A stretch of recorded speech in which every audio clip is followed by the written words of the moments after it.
Zee 24 तास एक पाऊल पुढे। एकूणच जेव्हा तुमच्या कादंबऱ्यांचा विचार येतो किंवा जेव्हा आपण तुमचे कादंबरी वाचत जातो तेव्हा हेही लक्षात येतं की इकडे पानिपत सारखी कादंबरी, इकडे झाडाझडती सारखी कादंबरी आणि त्याचबरोबर चंद्रमुखी सारखा विषय तुम्ही हाताळला आणि क्रांतीसूर्य म्हणजे नाना पाटील यांच्या जीवनावरची कादंबरी, किती विविध विषय आपण हाताळले आपल्या कादंबरी लिहिताना। त्याचे विषय जेव्हा जेव्हा मला भावत गेले, तमाशा ही कला ही महाराष्ट्राच्या मातीची कला आहे आणि त्यामुळे तमाशा कलावतींचं अनेक आयुष्य मी जवळून पाहिलेलं होतं आणि त्या ओघातून चंद्रमुखी आली।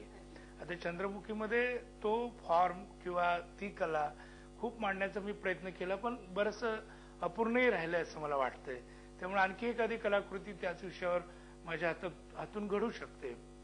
दुसऱ्या बाजूला कॉलेजात असताना अगदी FY SY ला असताना मी नाना पाटलांच्या वरची ती क्रांतीसूर्य नावाची कादंबरी लिहिली। मध्ये बरेच दिवस ती उपलब्ध नव्हती, आता एकदम 4-5 एडिशन त्याच्या आलेल्या आहेत आणि वाचकांनी तिचं स्वागत केलेलं आहे। मला असं नेहमी वाटतं की उत्तर प्रदेशात किंवा बिहारकडं बालिया इथे प्रतिसरकार स्थापन झालेलं होतं आणि त्याच वेळेला महाराष्ट्रामध्ये सातारला प्रतिसरकार किंवा ज्याला पत्री सरकार म्हणतो ते क्रांतिसिंह नाना पाटलांनी स्थापन केलेलं होतं आणि नुकतेच त्यांचे धनाजी आणि संताजी चालू वर्षी निवर्तले, ते म्हणजे GD लाड आणि नागनाथांना नायकवडी हे धनाजी संताजी होते त्यांचे। आणि हे प्रतिसरकारचं जे काम होतं हे जगाच्या इतिहासात ललांबूत ठरावं अशा पद्धतीचं ते मोठं काम होतं आणि सातारच्या शेतकऱ्यांनी ब्रिटिशांच्या विरोधात उभी केलेली ती फौज होती, ते सरकार होतं आणि त्याचं कौतुक मला विद्यार्थी दशेपासून वाटायचं। तर त्या पद्धतीनं मी ते क्रांतीसूर्य मांडलेलं आहे। तर मला असं वाटतं की जिथे जिथे विषय, आशय, एखादी भूमिका, एखादी समस्या मनाला वेध घालते, खुणावते, त्या ठिकाणी माझी लेखणी सरसावते। ते एकूणच या विविध विषयांवरती लेखन करत असताना चित्रपटाने देखील आपल्याला भरपूर भुरळ घातली असं एकूण लक्षात येतं, अर्थातच not gone with the wind या पुस्तकाच्या मार्फत। तर एकूणच हे कसं सुचलं की अशा प्रकारचं पुस्तक लिहिणं गरजेचं आहे?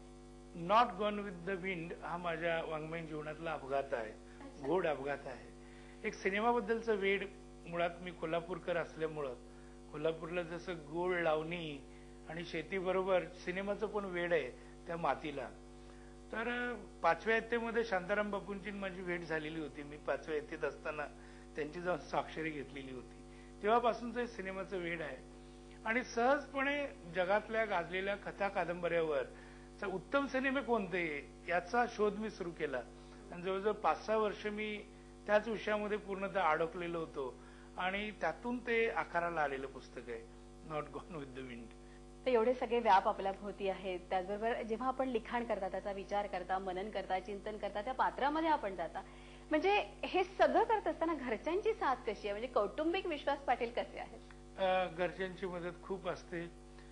विशेषतः मी लॉंग हँड मध्ये कादंबऱ्या लिहितो आणि माझी पत्नी 2-2, 3-3 वेळा मी जरी स्क्रिप्ट लिहिल्या, हस्तलिखित लिहिली तरी तिची संपूर्ण प्रेस कॉपी काढण्याची तिची जबाबदारी असते। साहित्यिकांनी घरच्या लोकांना वेळ दिला पाहिजे अशी सर्वांचीच रास्त अपेक्षा असते आणि माझ्या मुली चिडायच्या आणि मला म्हणायचे की बाबा तुम्ही फक्त मेलेल्या आणि मोठ्या मोठ्या लोकांमध्ये रस घेता, तुम्ही आमच्याकडे पाहत नाही वगैरे वगैरे।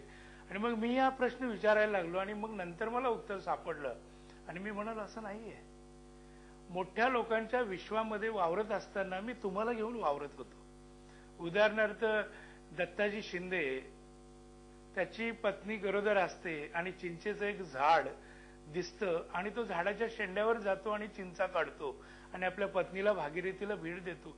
हे मला सुचलं कसं? माझी पहिली मुलगी पोटात असताना असं चिंचेचं झाड बघून मी वेडा झालो होतो आणि त्या चिंचा मी माझ्या पत्नीला आणून दिलेल्या होत्या। मोठ्यांचं असो किंवा छोट्यांचं असो, शेवटी भावविश्व हे एक असतं। माझी दुसरी मुलगी आम्रपाली ज्या वेळेला मोठी होत होती त्यावेळेला मी नेताजींच्यावर कादंबरी लिहित होतो आणि हिच्या जीवनातले जे अनेक छोटे हलके सांसारिक जे प्रसंग होते ते सगळे नेताजींच्या जीवनामध्ये ते आलेले आहेत। म्हणजे कलावंत हा आपलं कुटुंब आणि आपलं लेखन ह्या सगळ्यापासून असा वेगळा राहू शकत नाही आणि त्यांच्याबरोबरच तो जगत असतो। हे मी ज्या वेळेला त्यांना सिद्ध करून दाखवलं त्यावेळेला मुले हसल्या आणि म्हणाले, अरे असं आहे का, आणि मग त्यांच्या ते लक्षात आलं. पण तरीही मी मुलांसाठी वेळ काढतो. मी काढला नाही तरी माझी मुलं मला खेचून नेतात आणि माझ्या पत्नीची माझ्या सर्व लेखन कामामध्ये सनदी अधिकारी किंवा चित्रपट दिग्दर्शक याहीपेक्षा साहित्यिक विश्वास पाटील तिला खूप आवडतो आणि त्यामुळे मी जास्तीत जास्त लेखनाकडे लक्ष देण्याचा नेहमी प्रयत्न करतो. आणि इथे मलाही असं म्हणावंसं वाटतं की आपल्या या व्यस्त अशा व्यापातून आपण आम्हाला वेळ दिला त्याबद्दल खूप खूप धन्यवाद. आणि आपला हा जो पुढचा लेखन प्रवास आहे त्यासाठी झी 24 तासच्या सर्व प्रेक्षकांच्या वतीनं मनपूर्वक शुभेच्छा. आभार. धन्यवाद.